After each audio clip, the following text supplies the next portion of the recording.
Love is beautiful, but let's be real, it ain't always easy. We've been through the storms, the highs, the lows, and everything in between. But through it all, we made a choice again and again. We chose love, we chose commitment, we chose us. Because marriage isn't just about saying I do, it's about choosing to stay. Welcome to We Chose Us, because love is worth the fight.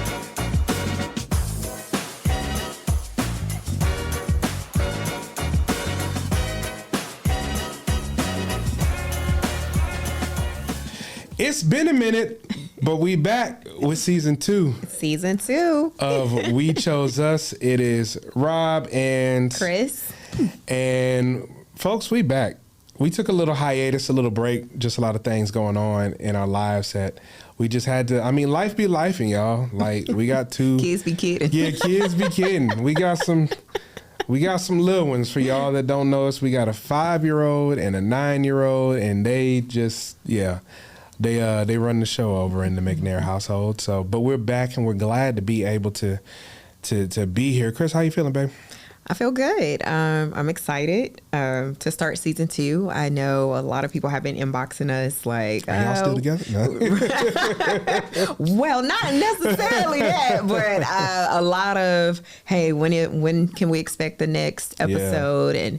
And we were just like, well, season 2 is coming, and so I'm excited to be here and start the next phase of We Chose Us. Yeah. For sure. What have you been up to since season 1? What have been some highlights? Highlights? Yeah. I don't know. I have highlights. Just all together. Our familial, like for instance, like for y'all that don't know, we've probably shared this that Kaylin is a gymnast, right? Oh, yeah. And so we had a state championship. We had regional championship. Yeah. Mm-hmm. We qualified for national, even though we decided not to go to nationals. But Kaylin is like a star gymnast, y'all. Like she's really good. She go hard. And she go hard. And of course, because of that, we do a lot of traveling and we do a lot of practices and after school and all kinds of stuff. So I think that's probably the biggest highlight. Then, of course, I made a transition into AI on my job, which I'm really excited about that. Y'all know AI is just,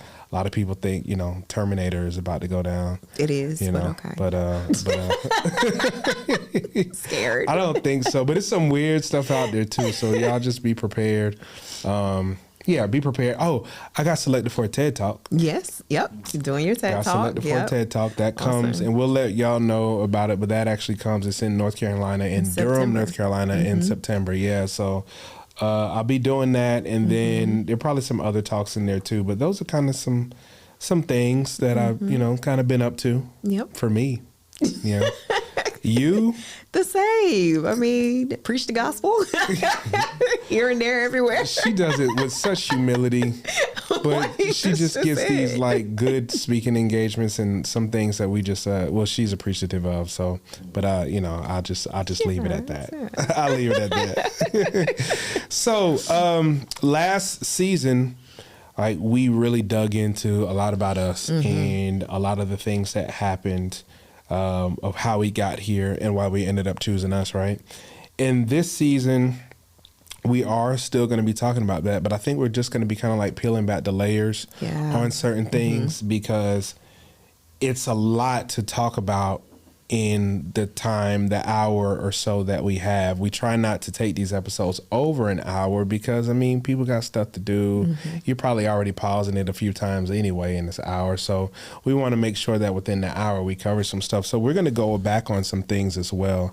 And I thought that today's topic was really interesting. And it's loving after betrayal. What it took to trust again. Yeah. Now, of course, immediately you hear betrayal and everybody's like, oh, snap. Let me go and get my teeth. Let me go and get my, you know what I'm saying? Like, what done happened? Betrayal. What is this, right? But Kris, I want to ask you, how do you define betrayal? Before we get into stories and topics, how do you define that? I think, as you said, this isn't an overnight process. I think when we have a podcast like this, people kind of look at it like, oh, y'all made it, and this is amazing. I love y'all's love, but it's still a continuous ongoing process, and healing is one of them, is learning how to heal brick by brick and being intentional about that healing. And so when you talk about betrayal, honestly, I can just look at the bricks that I've had to kind of build in the healing process. And in that process, betrayal became dishonesty. I guess in a way, I don't really want to call it failed expectations, but kind of like failed promises. You know what I mean? Like things that I can only speak from my perspective from my perspective on how I felt about you. Like some promises that were made that I feel were, not accomplished, or really were never really attempted to be accomplished. Just kind of like, it is what it is, and it's going to be what it's going to be, And so to me, that's like failed promises, dishonesty. Really just honestly, just being in a place of lack of security, never feeling like I could trust you to keep our family on a firm foundation. Mm-hmm. Just always feeling hesitant and shaky, bracing for impact. So for me, that was betrayal, because that's never what I expected out of a husband. So I felt, and I remember in the last few episodes, I would say bamboozled, but I guess you would call that, you felt betrayed, just kind of like, that's not what I kind of expected to kind of come out of our marriage. And not even just you, but even our marriage as a whole, you know what I mean? Feeling like, I can even speak for myself, feeling like I betrayed our marriage and not trying harder in the beginning, not really being open and honest and being transparent enough to unveil my truth. And to me, I feel like I betrayed myself and I betrayed you, because I never allowed myself to just really be open from fear of hurting someone's feelings, fear of, the results or the consequence. If I say this, how is this going to break us down further? Or honestly, I'm too tired to even bring up another issue, So I think in a way, it just, those are kind of like my perspectives of betrayal. Yeah. When I think of betrayal, at the end of the day, betrayal is a loss of trust, period. Whether you talk about infidelity or even what you're bringing up about a loss of trust in our family situation or our family structure, that's really all it is, right? Yeah. But it's I think it's a deep loss of trust, because it's something that is not expected, right? Mm-hmm. But I also feel when we talk about betrayal, it's not a one time or a one moment thing. No. It's built up over time. You kind of alluded to that, to where, you hear about people in their relationships and they, there was some infidelity or something. And for me, what I've recognized in my conversations with people that have dealt with that, it is more so either it's an unresolved issue, right? Maybe the man or woman has unresolved issues, unresolved addictions that has led to that, whether it be one time or multiple times, right? Or it is something that there's an unspoken need that hasn't been addressed, and that is carried out, right? Mm-hmm. And so in the very beginning, I just don't think that a betrayal just happens. No. I feel like it takes a time to get to that point. Now, the moment might be something that just happens, but there has been a path that has been traveled, a journey that has been traveled for a while to get to that point where the actual betrayal actually happens. I think because there's disconnect. Yeah. Like, if I could just, say with, speak on our relationship, there was a lot of disconnect in the beginning, of our marriage. And so I think when you look at a level of disconnect, then it's almost like something like not in your house, not working, right? Like, well, for example, this is a side note, but like the light in my son's room, y'all, it it was not working. And I mean, it wasn't working for a long time. We would flip the switch and it would never come on. And we would have to flip it maybe like 10 times, and then maybe to flicker one time and then cut back off. And so we called an electrician. It took us a minute to call the electrician because, you know, Kyla wasn't sleeping in this room like that. So it was just kind of like, okay, we'll get to it, but I don't know why. It just wasn't a priority. And so we were like, well, let's call the electrician in because we got to get this fixed because this could be something dangerous. And so the electrician comes in and he's like, the light bulb's not screwed in enough. Y'all, it was a light bulb. It was the light bulb. But we had initially electrician was like, I need to go all up in the attic. He did. And I'm sitting here like that's when all of a sudden I'm hearing cha-ching, cha-ching, cha-ching, the dollar signs starting here because I'm sitting here like, wait a minute. You mean you're gonna have to bust through the wall and all this stuff? Right. And that's when we called the second one. Yep. Yeah. And he was like, so he screwed in the light bulb, and it was like we never had an issue ever since. And so that draws me to the disconnect, right? It's like the lights wouldn't stay on because the light bulb was disconnected. And I think that's what happens in relationships is it's hard to continue forward if something is simply disconnected. Yeah. And just like we did with the fan or the light in his room, we kept digging and making an issue bigger than what it actually was. And it was just simply not screwing the very light bulb in. And so I just think with us, we were so disconnected that if I think at some point we would have just gotten on the same page, then it wouldn't have leaked over into like these damaging issues. And we just kind of bypassed the disconnect. It was just kind of like, I remember in the very beginning of our marriage, and I remember like, you probably remember this. And I remember I used to feel like I would hurt your feelings. We were not intimate. The honeymoon stage of our marriage. We were not really intimate. And I would tell you certain things. And it felt like I was nitpicking like things that I didn't like. And this was in the beginning of our marriage.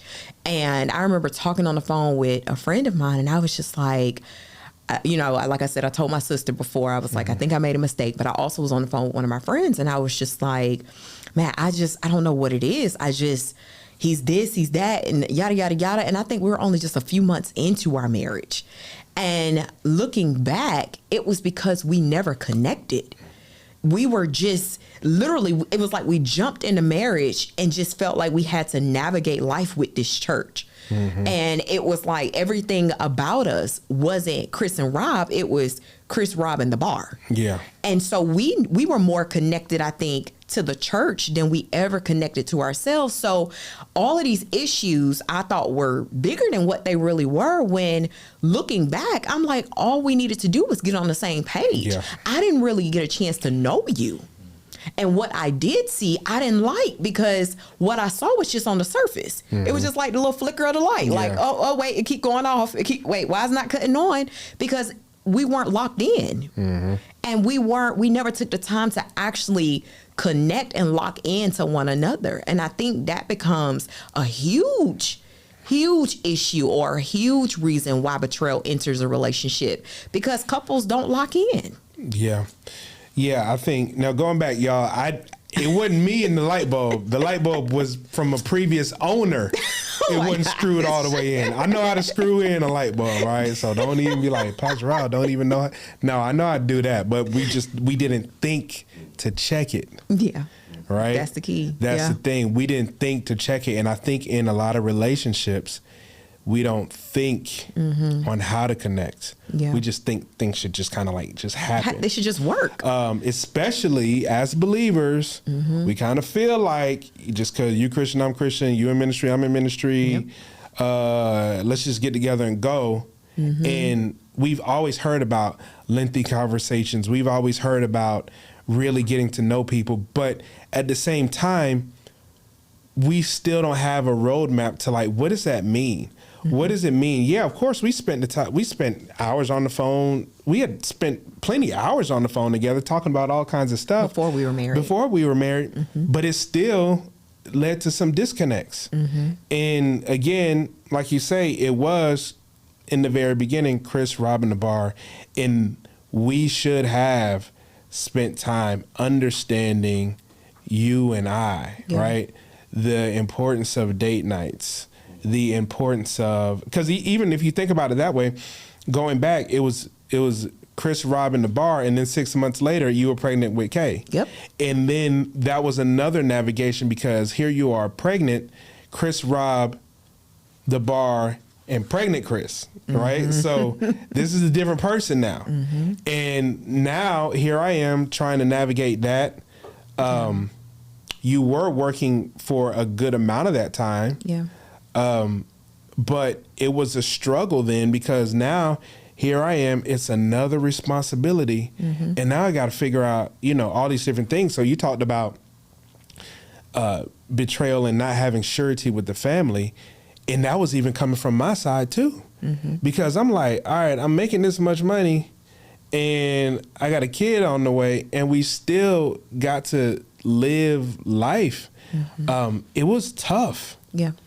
It was absolutely tough. And that's how the betrayal did come in, because I think I've said on other episodes as well, for me, and the big responsibility that I take is that I never opened my mouth and said I needed help.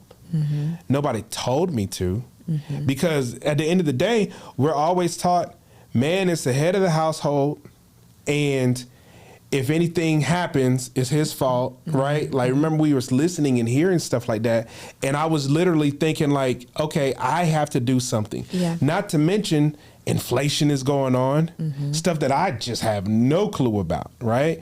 I go from thinking, something costs one thing, right? And then a year later, it's like the price is almost doubled. And so these are the types of things. My salary still stays the same. So these are the types of things where, if you don't have a foundation to be able to be open and honest and transparent and talk, that disconnect grows wider and wider and wider, almost by the day. And it continues. You know what I mean? Like, it continues through the years. And I think that's why we can say our relationship was rocky for 8 out of the 10 years we were married, because you never take, I think after a while, it's not that you never take the time to fix it, but you now cannot identify what you can't identify, with the issue. You're no longer like, it's kind of like a sore that people say, if you don't heal it, it festers into something else. Yeah. And it becomes bigger and greater. And I think for us, we never took the time to work on it. We just it was almost like just sweeping it on the rug. Let's go. Sweep it on the rug. Let's go. Okay, that's another issue. Let's go. But you're living unhappy. You're living unfulfilled. And now you definitely feel betrayed by your spouse, because how on earth is my marriage not matching what I prayed for? How is it not, how is it not growing into the expectations of what I had faith for? How is it, honestly not looking like what I see everybody else's marriage look like? You don't know what's going on the inside of everybody else, but from the inside, it's like you just, like I said, you look at movies and you look at romance and all of these things, and you feel betrayed, because it's like, this is not what I expected. I want love. I'm a love type person, you know, and those are the things that you desire, and you wake up and you look in your marriage like, this is definitely not what I expected. And it grows, because I think for me, I felt like my mom got a divorce from my dad when I was very, very little. So little that I can't even remember when they got a divorce or how. And so I think a part of me was not, and I'm not saying like it was wrong for me to stay in the marriage, but I think part of why I kept sweeping things under the rug and moving forward is because, not simply because, I'm going to be honest with you, my mind was not saying, oh, I'm going to stay in this because I love you. I'm going to stay in this because we got to fight. No, I'm going to stay in this because I don't want to be a statistic. I don't want to be like my mama and my dad and just quickly like divorce. Like, no, I got to stay married. I got to hold on to this thing, right? But it was never really a deep rooted reason behind it. It was never like, oh no, I got to fight for this because I'm so deeply in love, or, I believe God can do something. That didn't come until later. But throughout the first half of our marriage, it was just kind of like, I'm scared to get a divorce. Yeah. I don't, because we had Kaylin at that point. I don't want to just quickly be a single mom. I don't want that life that my mom had. I don't want that. I literally said to myself, that's not what I want. Right. And I think a lot of times we don't work on relationships because we're also not healed from other areas of our lives too. Right. And so it's easy to just kind of put things in a bag and carry the bag with you from year to year to year without literally unpacking and just saying, this is what it is. And I feel like when we start unpacking, that's when we can start healing after betrayal. Because sometimes the betrayal is not from the person you're in a relationship with. Some of the betrayal comes internally. Yeah. Yeah, absolutely. I was just thinking, sometimes because of different expectations or false expectations, like I think kind of going back, a lot of people immediately when you hear betrayal, you go to infidelity, right? But that wasn't our issue. Our issue was trusting each other, essentially. You trusting me trusting you. And when you have to separate it and understand that there was an expectation that you had of me that I just was not fulfilling. Yeah, you know what I'm saying? Right. And I think on both ends. And yeah, on both ends. But it was an expectation. It was a legitimate expectation. But it took a while for us to understand that these were legitimate expectations. Yeah. Because what we have seen in relationships is somebody cheating, somebody, alcoholism or drug abuse. Like we see these things that are essentially more understandable when to say, oh yeah, they got a divorce because so-and-so was stepping out, or they got a divorce because he couldn't leave the drugs alone or something like that. But that wasn't the case. So to even draw to say, we got a divorce because of really lack of trust, right? It would have been hard because it's almost like it's an intangible, if you will. You know what I'm saying? So you follow what I'm saying when I say like there are things that are tangible.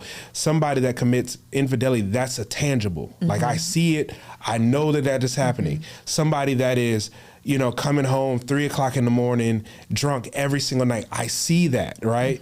But with us, it was a lot of behind the scenes or unspoken expectations that were out there. So it was hard to grasp or understand. I hope I'm making sense in that. So I think ours, it was just a little bit different. I mean, I get it, but it still hurts. Oh, that doesn't mean it doesn't hurt. And I think that's the issue with a lot of marriages. That's why you have a lot of people sleeping in separate bedrooms. Right. That's why you have a lot of people still trying to kind of remain married without addressing the issues. Absolutely. It's because this issue isn't big enough for me to pinpoint. Like I even remember going to somebody when we were going through, a lot of our, challenges. And I remember saying like, I'm not happy. And they were like, you're not supposed to be. Like you thought marriage was going to just be a field of daisies and you were always going to be happy. It was like, I wasn't expecting to always be happy, but at some point I do want to be happy. And they were like, that's not a reason to leave. You don't leave because you're not happy. And it was like, well, when do you get happy? Like, when do you, and I believe so many people are told that narrative, and I'm not for divorce, but what I am for is healing. Yeah. Because I feel like when someone says that to you, it's not that it traps you in the marriage, but it traps you in the issue. It traps you in the betrayal. Because now you feel as if I have no right to bring these things up. Yeah. Because I'm not owed that happiness. I'm not owed that type of marriage. I just got to suck it up and keep it moving because that's not worth bringing up. That's not worth addressing. That's not worth attacking head on, right? Because he not cheating. Oh, he ain't out there getting drunk. He's still providing for the household, right? So do what you need to do and keep it moving. You might be unhappy, but it's all right. But a lot of older people, that's the way that they've poured into us on how to be married. But it's like, realistically, you can be fulfilled and happy in a marriage. And it's not just simply by leaving, but how about sitting down, communicating and addressing the issues brick by brick and layer by layer? Because when we were younger, we were told you keep whatever's going on to yourself, sweep that under a rug, it ain't never happened, and keep it moving. Put your big girl panties on and you grind it out. You gonna be all right. But now what we're seeing is the remnants of that. And so a lot of the betrayal, again, like I say, is coming internally from relationships, but also from within ourselves, because we're so used to just kind of taking it, hiding it, and moving forward. But then we create this volcano full of stuff that just erupts. And then we're sitting looking at each other like, how did we get here? And why have I been going through this for so long? And this is why. It's because the volcano's erupting of just stuff that we never addressed, or things that we're so afraid to just kind of peel back. Yeah. Let me ask you a couple things. I'm sitting here looking at these questions. Were there moments where you felt like forgiveness seemed impossible? And if so, like, how did you overcome those? How did you overcome them, ma'am? Yes. I'm waiting. I'm listening. There were a lot of moments I felt like forgiveness was impossible. Because every time I would think about it, I would hurt. And it was like triggers.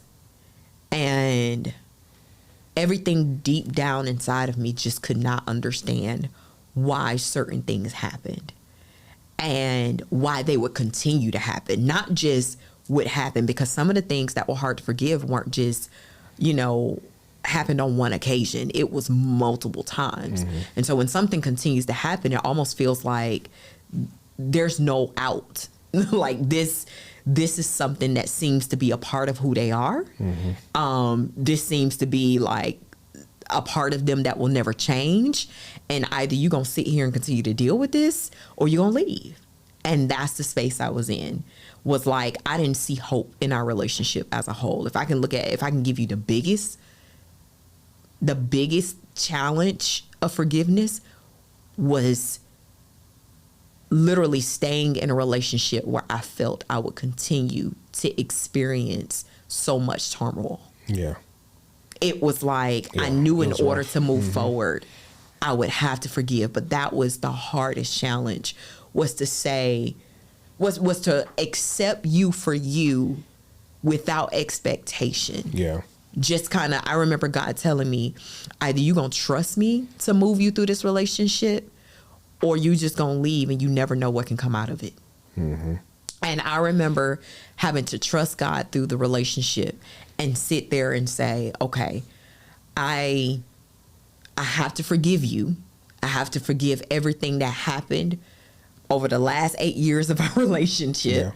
I got to act as if almost like it didn't even happen, and it can't even define how we move forward. That's how I began to heal. Was I literally had to wipe the slate clean. Just like Jesus holds no account, like love holds no account, I had to say in that moment, I'm going to choose to love you. But it was the hardest thing I had to do in my life, because all I knew was all I had experienced. Right. And so if that's all I know, it literally was a blind faith walk for what's to come. And I was, when I tell you I was bracing for impact, for real bracing for impact. But God was like, you got to let it go. You got to, and letting it go means you can't bring it back up. Letting it go means. And that's hard for y'all. That's hard for her, y'all. I'm sorry for y'all. What was y'all? For her. Well, listen. That's hard for her. It is. Y'all. I thought you were talking about women. I was like, what you trying to say? I'm saying though, because women do be, that's what a lot of issues that men have with women though, is that like, she keep bringing this thing up. Like, this thing keep coming up. It didn't happen. Because by nature, we're emotional. Yeah. But and that's where the whole thing is. She bring all this stuff up, but then she don't have accountability for the stuff that she's done. you know, and that's where when I have a lot of conversations with guys, that's where it is. And I will say that there have been some times of accountability that I've experienced with you, but not to the degree that, you know, where it's like a running joke that men are just like, women don't say sorry. Like they don't apologize. They don't say sorry. They always right. And so I feel that, I forgot where I was going, but I do want to say this though, because I was trying to hold this thought in my head while you were talking, like, don't forget. But it's, I think it's called a stalemate in chess, right? And so, because you were talking about being stagnant the other night, but I was thinking about a stalemate. So a stalemate, if this is the correct term, it's when you're playing chess and you don't have any other moves, or you might have only 2 moves that you can do, and the other person counters with that move, and it's never going to end. It continues going back and forth, right? But to your point, you said you had to wipe the slate clean. And the only way to get past a stalemate is to wipe the board clean and to start over again. All the chess pieces are back on the table now. From very beginning with the pawn, it starts with one step with the pawn, right? That's the pawn can only go forward, and that's it. Pawn can't go nowhere else. And so you got all these steps that now you have to relearn and redo again. And I think, you know, with us, it was, for you, it was, okay, wipe the slate clean, trust him again.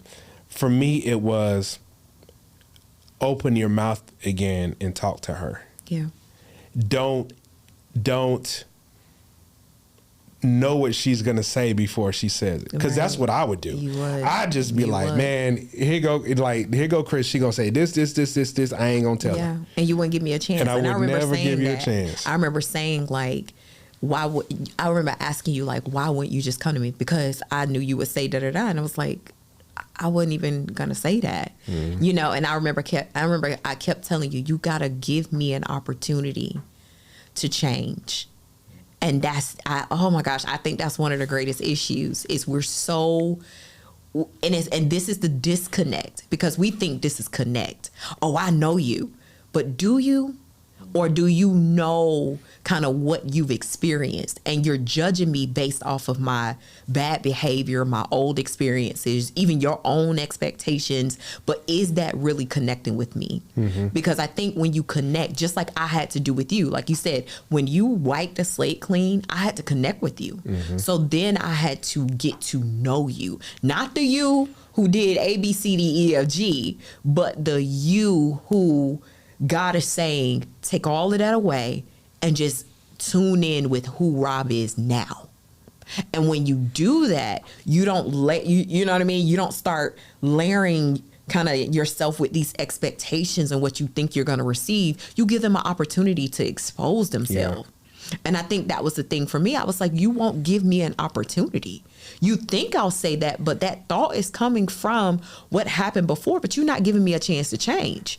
But all the times we'd be like, I just want you to change. I want you to change. But we never give people an opportunity to transition. We never give them an opportunity, or we never actually provide an opportunity for transformation, because we're so ready to attack them based off of what we've seen and what we've heard and what has happened to us and what you've done and so forth and so on.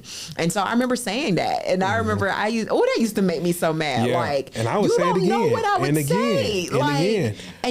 say. But you're keeping me, and this was the thing that we had to get to, and this is, I guess, starting some of the practical steps of healing, is even though I said I'll wipe the slate clean, it was like you were keeping me though as an old piece on the board. You were keeping me, even though I said I'm gonna move forward, you kept me stagnant. Oh no, for sure. No, for real, because so here's where I think the betrayal was on the other side, because that by me saying that and saying that you're going to do this is because of my experience itself was that. So the betrayal on my end was like, she's not going to trust me with it no way, or she's not going to believe me, or she's going to think what she wants to think or whatever. And so that was built up to where, you know, unfortunately, it would come up in the arguments to say, man, you don't trust me, you don't believe me. It ain't gonna, you know what I'm saying? You would have your own idea or thoughts and stuff like that. And y'all, so a nickname I call her is Esquire, right? Attorney McNair, Esquire, because she knows how to lay that case out there. Like if y'all haven't even listened to her preach, like she lays a nice foundation when she preaches. Like she lays that thing, she'll preach that thing with emotion and passion, and she uses good words and elegant, extravagant words and stuff like that. And it would get me so pissed off though, because when we were going to counseling, like I'm a man of few words, right? I'm like, this is what it is. It is what it is. She said this, blah, blah, blah. I don't see it that way, blah, blah, blah. But when people would ask her the question, she painting that picture, y'all. Like she's giving vivid 4K imagery on them statistics or whatever, and then people will be looking at me as if I was the one that was doing all this crazy stuff, and I'm sitting here like, no, this is two-sided, y'all. I'm not just this crazy dude that's out there that's just wilding out. Like, y'all listen. And I think to go back to when I would tell you that you're only gonna say this, you're only gonna say that, I felt like I needed to continue to tell you that. So you would know at the end of the day, Kris, like you would say, just give me a chance, just give me a chance.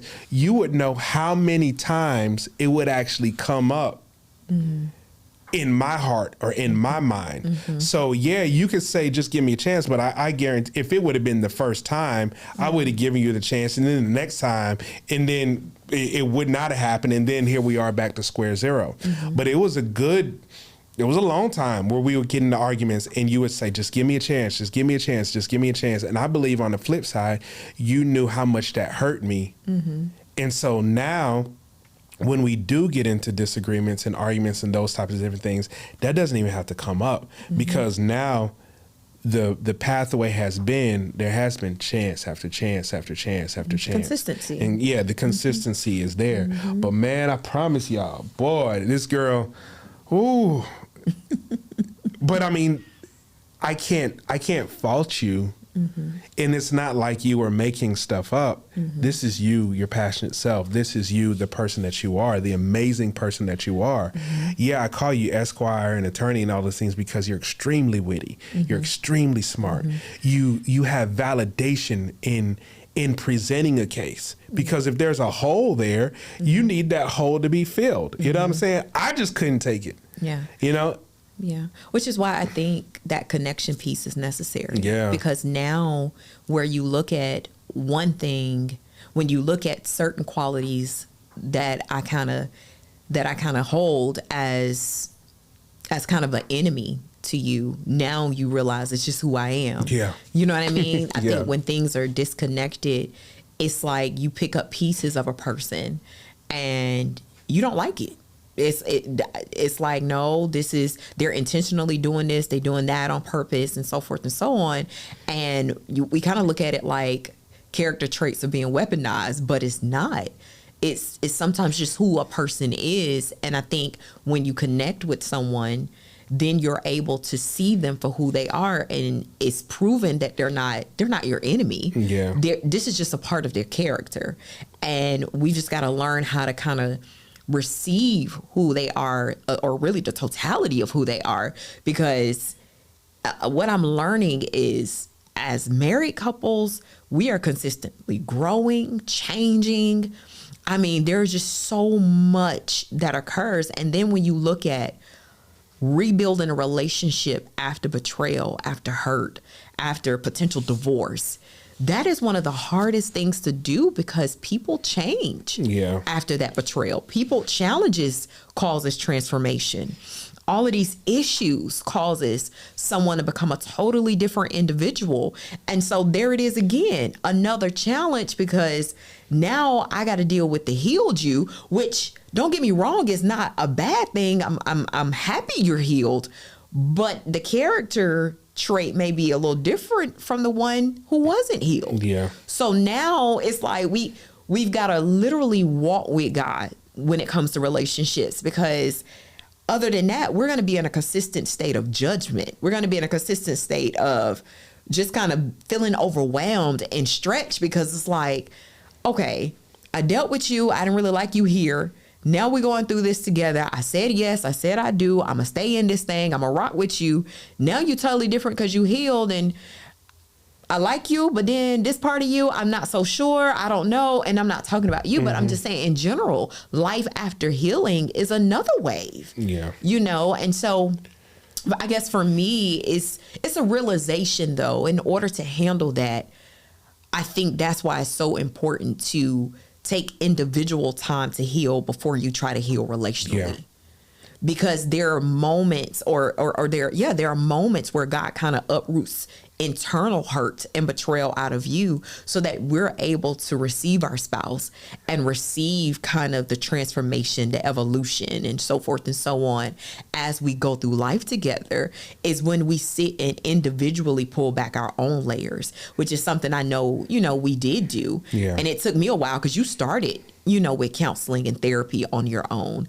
I think for me, it took me a moment to actually sit with the pain first. So before I even started therapy, I had to sit with my own pain. Yeah. And in sitting with my pain, oh my gosh, that was hard. Because for me, it wasn't just the pain of our relationships. I had to sit through the pain of what I dealt with my dad. I had to sit with the pain of, feelings, that I felt were neglected from my mom when I was younger. Yeah. I had to sit with the pain of, my own insecurities throughout the years of my life. I even had to sit with the pain from pastoral leaders when I went into ministry as a young woman, and all I saw were these men as leaders, but they were not what I expected. Yeah. Let me just leave it there. Like, they were not the leaders who I expected them to be. Mm-hmm. And so when you see all of that, and then these are issues that date back to even when you were a child, it's like all of that becomes a sum total of even the lens that I began to see my husband through. Yeah. And so healing in our relationship, I had to go back and heal me. And I had to sit with a lot of that stuff that I'd been sweeping under the rug for years, since I was a 7-year-old little girl. And I just kept sweeping and just, it is what it is. It's going to be all right. Going through high school, going through college, everything's going to be fine. It don't matter. It is what it is. There's a new day, and saying all of these things, but on the inside, you're crumbling. Yeah. So when you get married and you experience something that completely blows your mind and is definitely not what you expect, it's like, what on earth is happening with my life? Not just with my marriage, but with my life. And so I just had to sit with my pain. Yeah. And I think everyone has to, if this talk, if you can leave with anything from this talk, I would say some of the practical steps to rebuilding a marriage is you've got to take time to heal. Yeah, absolutely. When you were talking about these situations and stuff like that, I think the biggest frustration with me was that knowing that you had been through a lot of that stuff and wanting to not be that person, but still end up being that person anyway. Yeah. That was hard. Like, because I never wanted to hurt you. I never wanted to be, in those categories per se. I remember, there was a few situations like when we first met in some of those pastoral issues, and this one particular guy, I was ready to go, drag out the house and beat him down, because I'm sitting there like, hold up, fam, like, and this was before you and I were even dating. This was, this amazing woman is telling me this stuff. And I'm literally, knowing me, I'm literally like, if I see this ninja on the street, yeah. And I felt that way for years. You know that. I felt that way for years. I would show you emails. Yeah, she would show me emails and text messages. And I said, boy, if I could catch this joker on the street, you know what I'm saying? It's not going to be a good day for him. But what I always wanted to be for you, Kris, is I always want, outside of Jesus, I always wanted to be your place of healing. I wanted to be the one that you came to, that no matter what happened in your life, this is home. I rock with you no matter what. And when that felt like it was leaving, that threw me in depression as well. And I think I've even said on previous episodes, it took me having discussions with Jesus and understand I needed to give grace to myself for failing, for not being able to carry these things, you know? And so now still, yes, I want to be your healing place. You know, I want to be the one that you can say whatever to, and I'm just like, baby, it'll be okay, and we'll get through it no matter what it looks like, you know? But this time, you know, you, me, and Jesus, you know what I'm saying? Instead of you just trusting in me, but you, me, and Jesus, and we walk in this thing together. How do you feel you got to that place? Like, you know, knowing that, you know, like you said, we get into this relationship and it almost like it becomes a disappointment, right? Like how, you know, as a man, and I'm not saying, you know, the relationship was a disappointment because of you. I believe absolutely it was both of us and some negligence in both areas. But how do you feel you came to a place of healing and kind of like erasing your chessboard to say, all right, you know, I got to rebuild from here? I think naturally I am a person that's like that, to be open. I'm just a naturally open person. Like, for me to hold a grudge against you, you have to have done something very egregious to either me or somebody that I'm very close to. That's just how I am. So I think it was looking at you, thinking and remembering things like vows that I made, vows that I made before God and my family. You know, and going back to and saying, you know what, there's always room for forgiveness.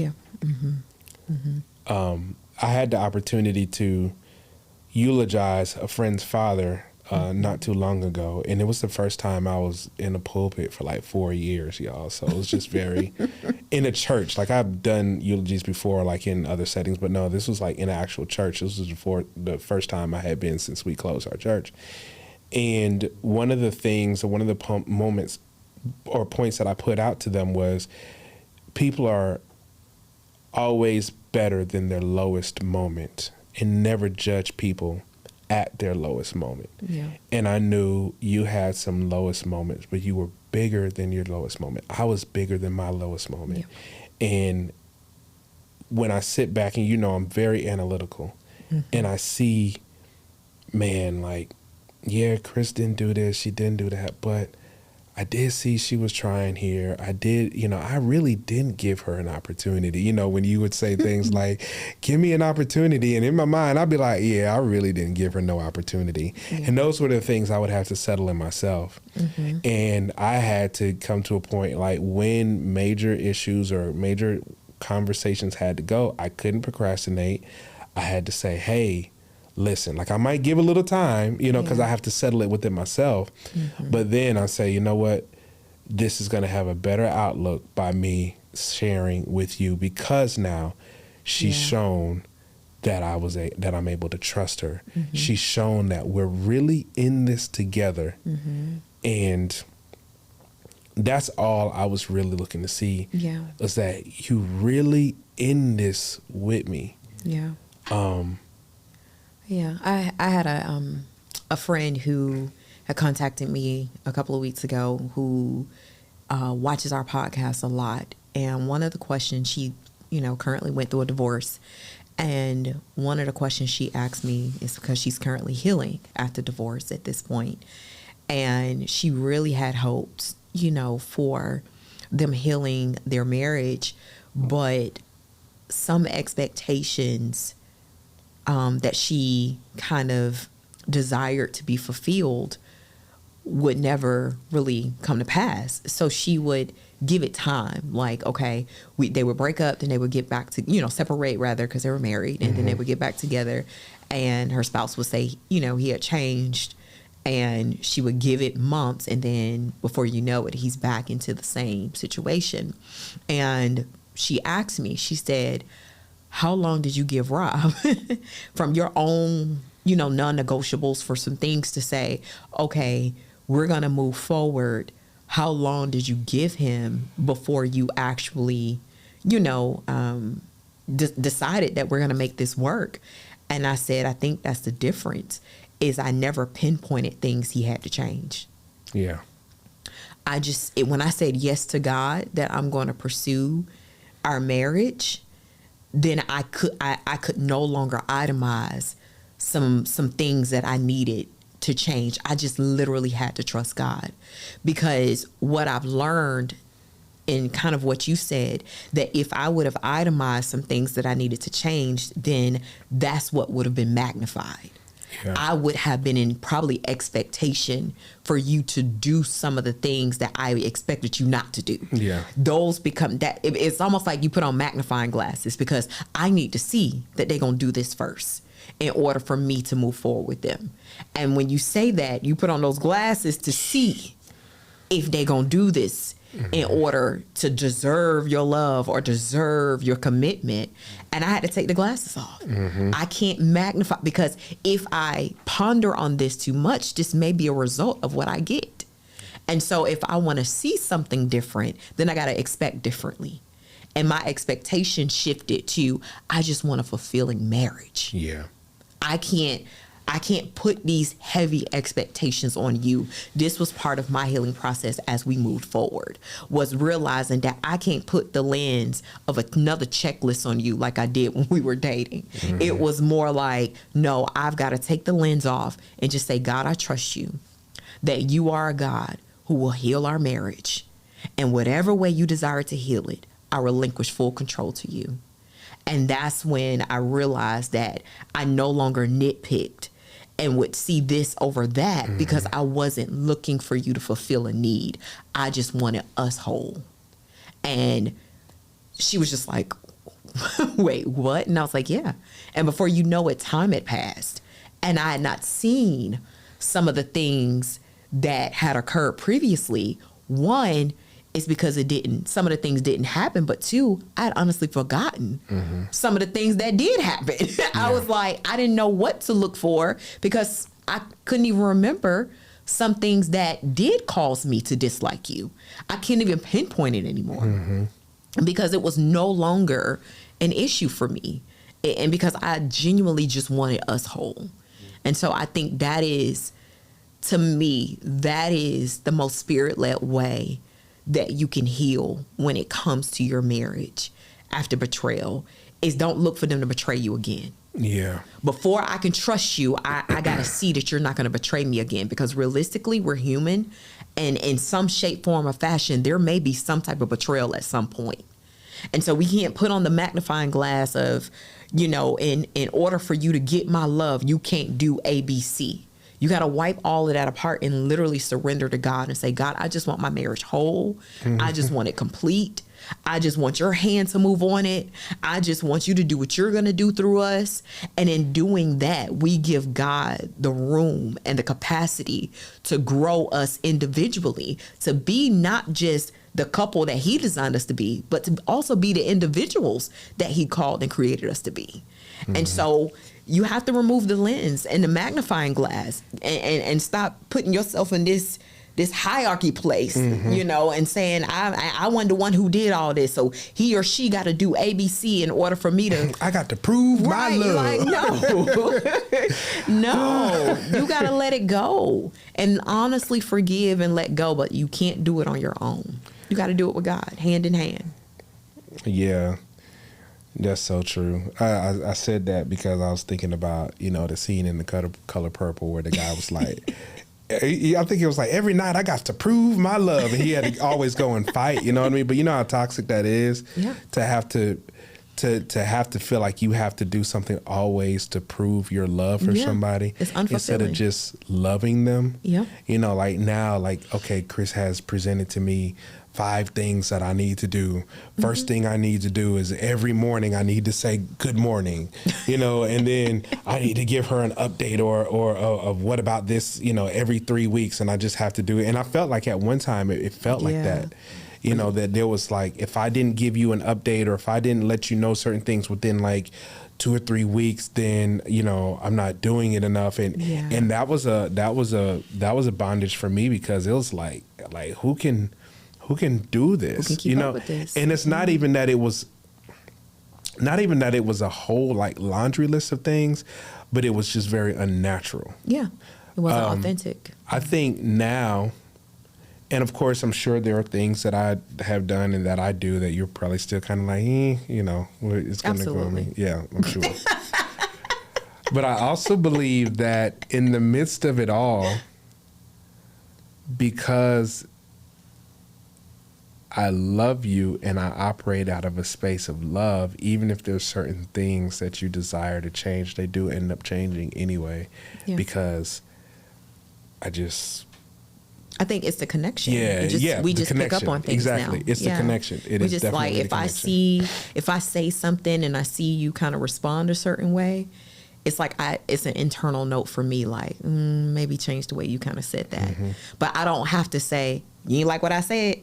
You know what I mean? Like, I don't have to come at you like, you got a problem with that? Like, I don't have to do that. And it's not that, you know, we're perfect, because we still argue. Turn up. You know, but there are moments that I'm like, as I'm getting older, I ain't got the time. Like, it take a lot of stress. Man, like, and so sometimes it's just a mental note. Like, all right, maybe you just change the way you say that.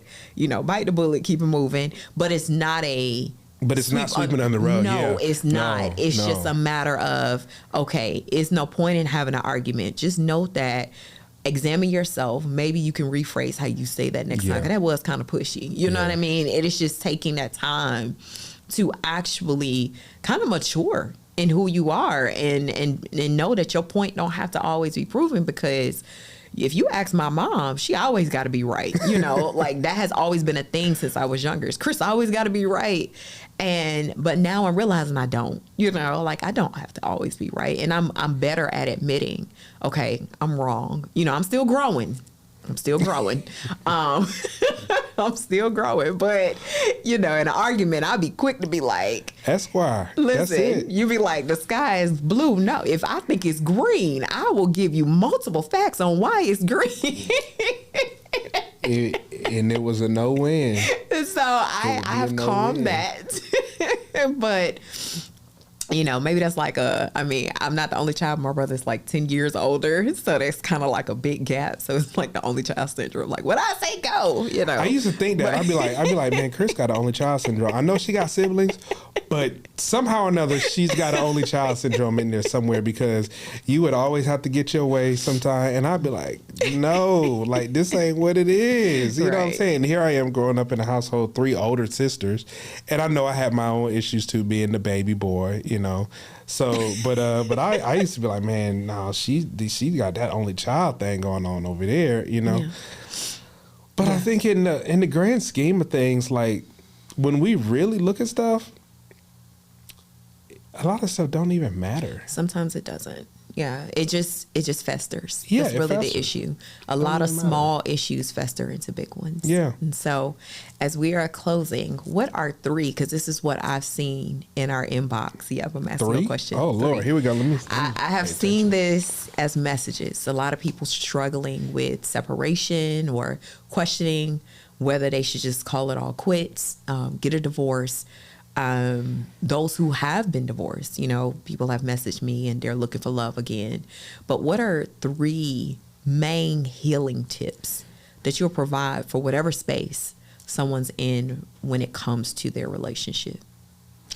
Number 1, you got to make sure like you're whole. Like you mentioned that earlier. You got to make sure you're healed and whole. And sometimes you don't know what you don't know either. So there's you might think you're whole, and then you realize, be like, oh no, I ain't, you know what I'm saying, I ain't whole.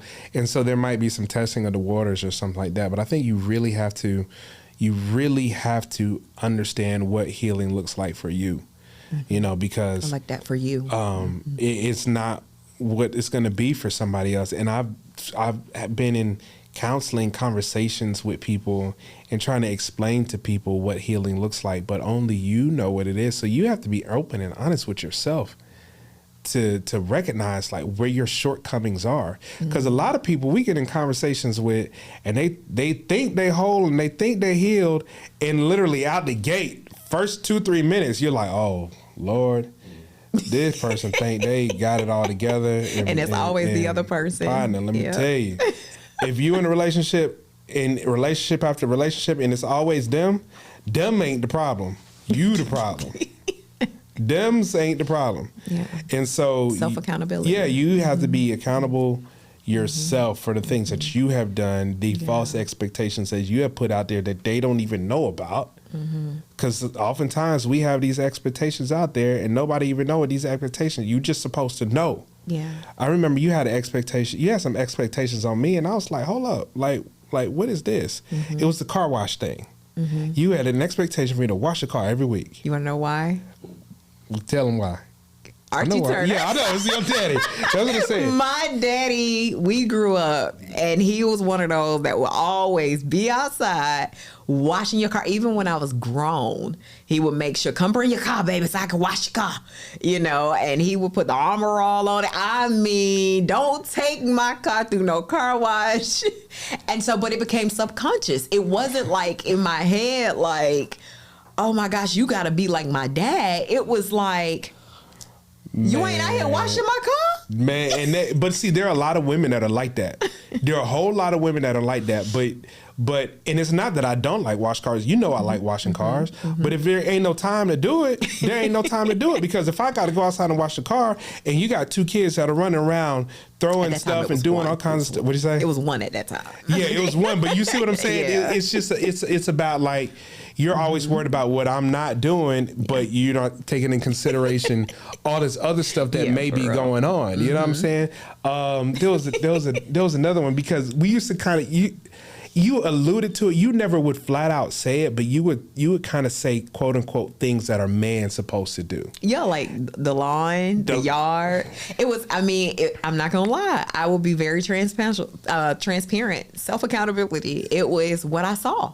And so what I saw, I mean, but even nitpicking into the self-care, the male self-care, always having your beard trimmed, always looking presentable. It was all a sum total of how I was raised. I was raised very like particular. Keep yourself together. Don't go out the house looking crazy. Keep your yard right. Keep your car right. Like, my parents raised us to be very particular about what we put out there. And so it was like, yo, how, you know, you go to my mom's house now, and that yard gonna be manicured and green. Like my dad too. Her car ain't never been dirty. I ain't never seen her car. I've never seen her car dirty. And if my car is dirty at 41 years old, you riding around here with that dirty little car. Yeah.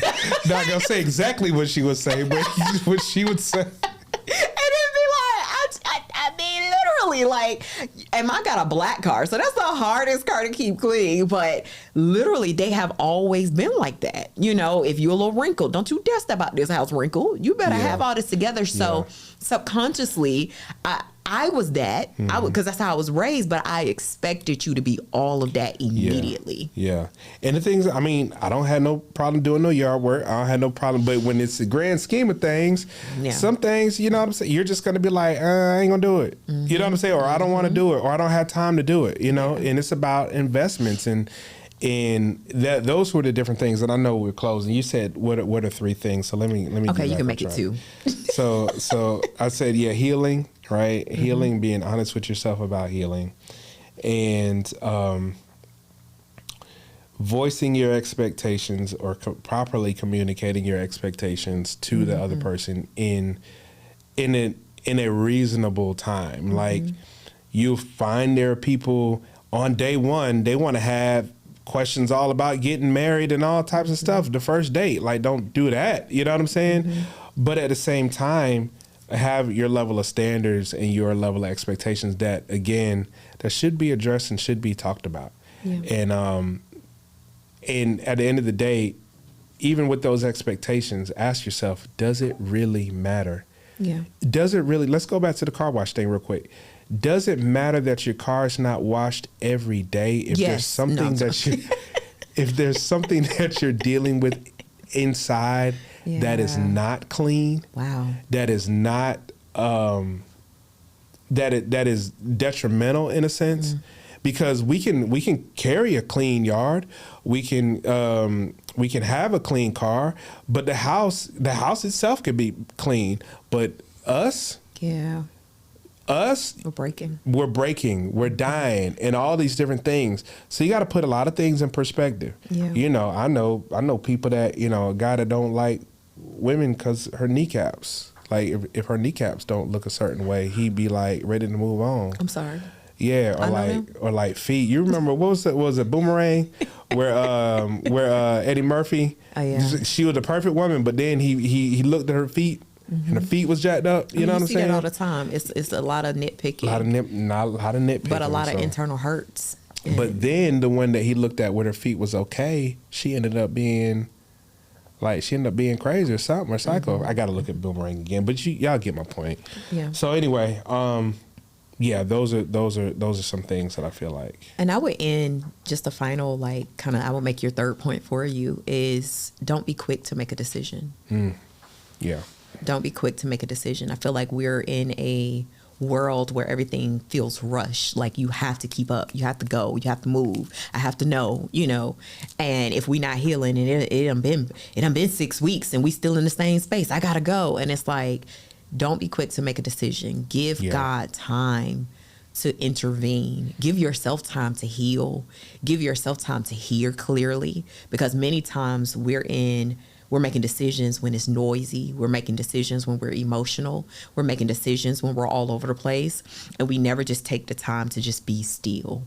Yeah. Sometimes stillness, and I can't even just say sometimes, but all the time, stillness is where we enter that quiet space with God and we give him room to kind of lead and guide us. And so a lot of times stillness feels like we're stagnant, but we're not.